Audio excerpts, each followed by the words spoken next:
Good morning students. आइए अब हम एक्सरसाइज 5.1 का क्वेश्चन नंबर 4 करते हैं। फोर्थ के 11th पार्ट को अब हम कर रहे हैं। इसकी स्टेटमेंट है ए स्क्वायर ए क्यूब ए 4। हमें ये चेक करना है कि ये एक एपी है या नहीं। उसके लिए हमने जैसे पहले 10 भाग इसके किए हैं उसी तरीके से हम करेंगे। सबसे पहले ये फर्स्ट टर्म A1, फिर ये सेकंड टर्म A2, ये थर्ड टर्म A3, ये फोर्थ टर्म A4। ये हमने लिख लिया। अब हम इनको माइनस करेंगे इस तरीके से कि सेकंड में से फर्स्ट, थर्ड में से सेकंड, फिर फोर्थ में से थर्ड। तो सेकंड में से फर्स्ट हम माइनस कर रहे हैं, ये आया ए स्क्वायर माइनस ए। इसको और सिंप्लीफाई हम अभी नहीं कर पा रहे क्योंकि दोनों अनलाइक टर्म्स हैं, एक जैसी नहीं है। ये स्क्वायर वाली टर्म है, ये बिना स्क्वायर की है, तो इनको सब्ट्रैक्ट नहीं कर सकते। मैक्सिमम हम इसमें से कॉमन ले सकते थे पर उसकी कोई आवश्यकता नहीं है। अब ए क्यूब में से ए स्क्वायर, A3 में से A2 घटाया तो ए क्यूब माइनस ए स्क्वायर आ गया। ये भी अनलाइक टर्म्स हैं, इसे और सिंप्लीफाई नहीं किया जा सकता। इसी प्रकार फोर्थ टर्म में से थर्ड टर्म माइनस की तो आ गया A⁴ माइनस ए क्यूब।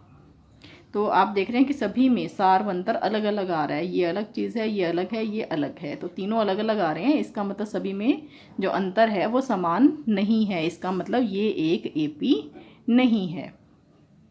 नेक्स्ट पार्ट करते हैं फोर्थ का, 12th।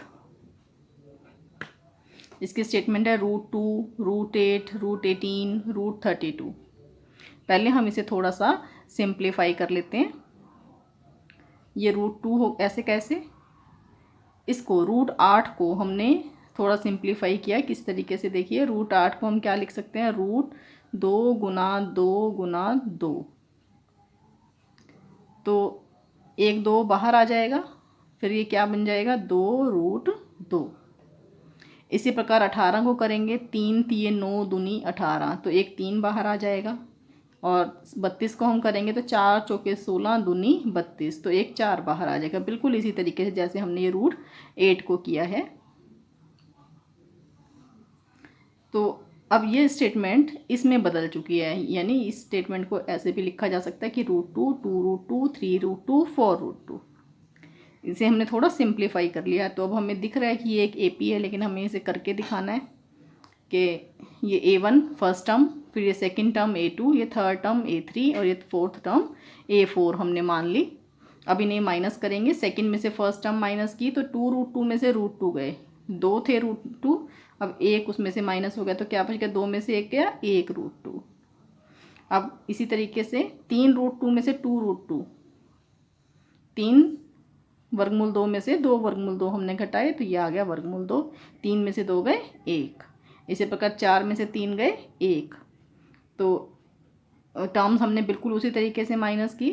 सेकंड में से फर्स्ट, फिर थर्ड में से सेकंड, फोर्थ में से थर्ड, पिछली टर्म हम उसमें से माइनस कर देते हैं।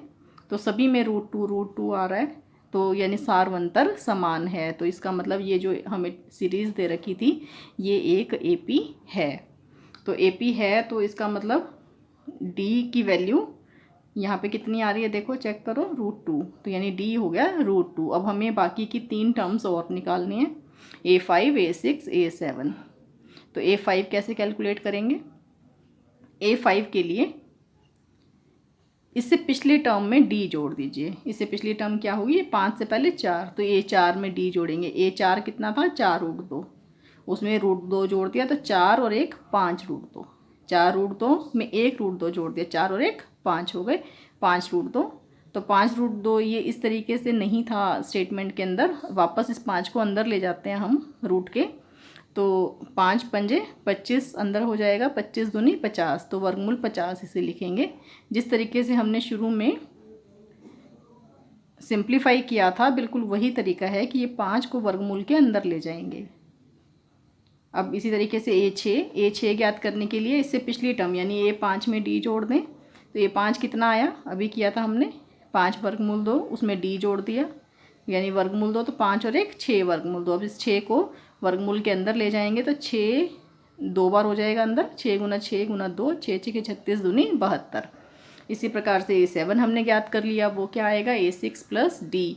तो A6 कितना है, अभी कैलकुलेट किया था 6 वर्गमूल 2, 6 वर्गमूल 2 प्लस वर्गमूल 2, ये हो गया 7 वर्गमूल 2। तो 7 को वर्गमूल के अंदर ले जाएंगे, 7 7 49, 49 दूनी 98।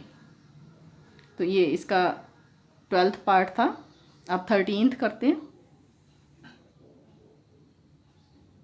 13th की स्टेटमेंट है वर्गमूल 3, वर्गमूल 6, वर्गमूल 9, वर्गमूल 12। तो ये A1 फर्स्ट टर्म, ये A2 सेकेंड टर्म, ये A3 थर्ड टर्म और ये A4 फोर्थ टर्म। अब हम इन्हें माइनस करेंगे।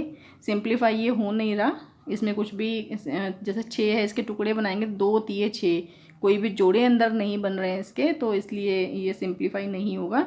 9 को हालांकि हम कर सकते थे, 9 का वर्गमूल 3 होता है, तो लेकिन उससे कुछ फ़ायदा नहीं हो रहा सिंप्लीफाई करके भी, तो हमने इसे एज सच ही रहने दिया। अब A2 माइनस A1 किया तो वर्गमूल 6 में से वर्गमूल 3 गए।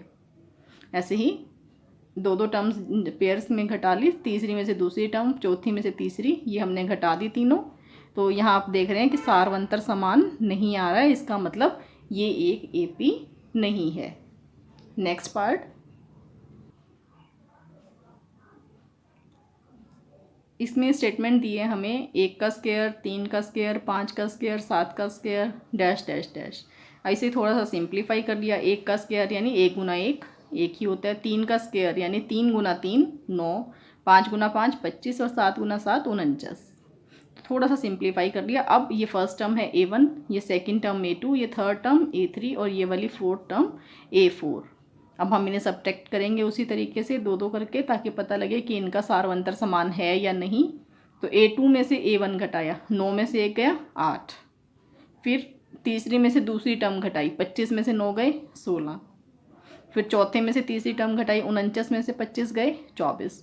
तो आप देख रहे हैं कि सारवंतर समान नहीं आ रहा, पहले 8 आ रहा है, फिर 16 आ रहा है, फिर 24 आ रहा है, तो यानी यह एक AP नहीं है। अब इसका लास्ट पार्ट है फोर्थ क्वेश्चन का, 15th पार्ट। इसकी स्टेटमेंट है 1 का स्क्वायर, 5 का स्क्वायर, 7 का स्क्वायर 73। अब इसे भी सिंप्लीफाई कर लेते हैं। 1 का स्क्वायर 1 हो गया, 5 का स्क्वायर 5 गुना 5 25, 7 का स्क्वायर 7 गुना 7 49 और फिर 73। अब ये फर्स्ट टर्म हो गई A1, ये सेकेंड टर्म A2, ये थर्ड टर्म A3, ये फोर्थ टर्म A4। अब इन्हें पेयर्स में हम घटाएंगे। दूसरे में से पहली टर्म घटाई तो 25 में से 1 गया 24। अब तीसरी में से दूसरी, 49 में से 25 गए 24। अब चौथे में से तीसरी टर्म घटाई, 73 माइनस 49, ये भी 24। तो आप देख रहे हैं 24 24 24, सारवंतर जो है वो समान आ रहा है, इसका मतलब ये एक AP है। अब अगर ये AP है तो हमें इसकी 3 और टर्म्स पता करनी है, यानी अब हमें A5 A6 और A7 ज्ञात करना है, जिसमें D हमें पता लग गया है 24। तो ये हमने लिख लिया कि ये D 24 है। अब A5 A6 और A7 हमें ज्ञात करना है, वो ज्ञात करते हैं। A5 के लिए A4 यानी पिछली टर्म, उसमें D जोड़ दो। पिछली टर्म कितनी थी 73, तो 73 में 24 जोड़ दिया 97 आ गया।